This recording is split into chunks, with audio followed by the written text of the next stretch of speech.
Hey guys, Stormtech again. This is the 5 things I hate about the ZX-12R. Everything about the stock brakes. Now this is not the stock brake fluid reservoir here. I had to replace it with a ZX-10R from 2009. So it actually gets some braking pressure here. The 6-pot Tokiko calipers, they were also on the Hayabusa. They're so bad. They suck so much. Big reason is you have to move 6 pistons and another 6 on the other side. So 12 pistons with 1 brake lever. Imagine the lack of pressure that's going to put onto the actual brake discs. So yeah, if you get a ZX-12R pre-2006, definitely do some work on the brakes because they suck so bad. The fuel consumption on these bikes is absolutely insane. If you're cruising at normal slow speeds, you're going to get 35 miles per gallon. All right, that's bad. If you're going a little bit faster, you're getting like 30 miles a gallon. And if you're hooning it, I don't even want to know how much miles per gallon you're getting, but it's going to be sub 30, which is in sport car territory, right? So the fuel consumption on these things is something else, and you're going to get well acquainted with your local petrol station. And if you go long distances, it's probably going to cost you quite a bit of money in petrol. Third thing, which is kind of bad about the ZX-12R. Now, it's not designed for touring and long distance and stuff, so it kind of makes sense, but it would be nice to have these things. You see on the back here, this is the best kind of rack you're going to get. It's the only rack that's actually designed for this bike. But as you can see, the exhaust is here as well.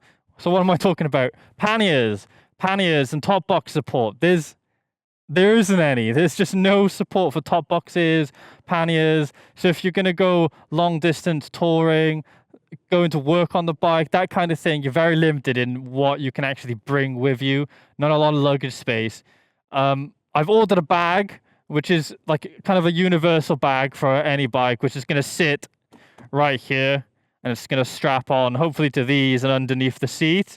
But that's probably the best you can do. Because this bike was designed for top speed, stability, but it also wants to be quite precise handling. You know, you can take it on the track. The frame design and the petrol tank design are quite different. So here's the petrol tank down here. Quite different, right? This section here is just plastic, and this section here has all fuses and stuff because the frame comes in a one-piece design over the top, like through here.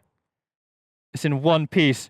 Now, that's quite cool for riding the bike, but when it comes to maintenance, it could be quite frustrating because not only do you have to undo all these bolts and take all this stuff off, you have to lift up the petrol tank, which is in a weird shape, but it's kind of annoying to get it out of the way. I have to do all of that just to, for example, just to get at the rear brake fluid reservoir, which is in here. I have to take off half the fairings on the bike to get to it, yeah? Lots of bolts to get, you have to lift all that up. That's a bit of a pain in the butt. Get into the battery, that's a pain in the ass as well. And the biggest pain in the ass for this bike is the spark plugs. So, as you know, spark plugs come across here 1, 2, 3, 4. So 4 and 1, you can get those out easily, but 2 and 3, the engine is here, and the frame is one solid piece, and it goes over the top. So to get to spark plugs 2 and 3, which are right in the middle, right below the frame, is a big pain in the butt. Ask anyone who has one of these bikes. Spark plugs, oh my god. Such a pain in the ass to do. Other than that, I reckon it's not too bad. It's lacking a couple of other things as well, like a center stand would be nice for maintenance, yeah. It's not a single-sided swing arm, so anything to do with the rear wheels a little bit annoying as well. Overall, maintenance on the bike, a little bit annoying. And the last annoying thing about this bike is the seat. It's tough. Look at this. You can use it as a boxing glove. The seat is so tough to sit on. After an hour, my butt is just absolutely killing me. I think the rear seat's about the same as well. Yeah, definitely not a bike for comfort. at the moment. So I used to own a Gen 1 Hayabusa, and the seat was not only thicker, it was just so squishy. You could sit on the Hayabusa all day and do hundreds of miles, and your ass would not hurt at all. So on this, you kind of want to take some breaks now and then. It's not as bad as a sport bike like a ZX-6R or something like this, but yeah, they could really improve this. What I'm going to do over the winter is send the seats off to a reupholsterer, and I'm going to get them to put gel inserts in there and new foam and stuff. So it's going to be really nice and comfortable. And when I've done that, if you think about it, I would have fixed the seat. I'm fixing the brakes. I'm getting a little bag for the back, and I'm not really doing a lot of touring anyway. There's no weaknesses on the bike after all that, you know? So you can improve the weaknesses. You can just remove the weaknesses of the bike, which is, you know, comfort, brakes, luggage. You can kind of get around it.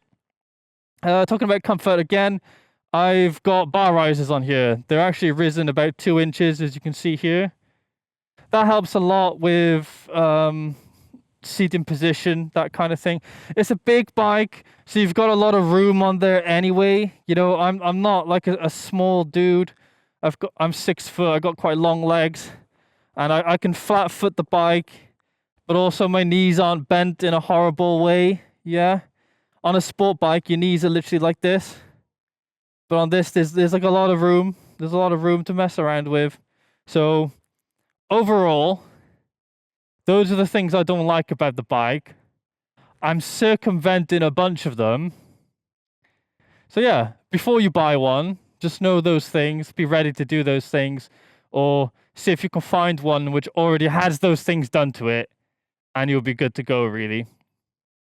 So yeah, if you haven't already, go watch the 5 things I like about the bike. I also have a really good review video. I'll link those 2 up in the description. In the description now, so click on one of those if you haven't seen, and subscribe for more ZX-12R content.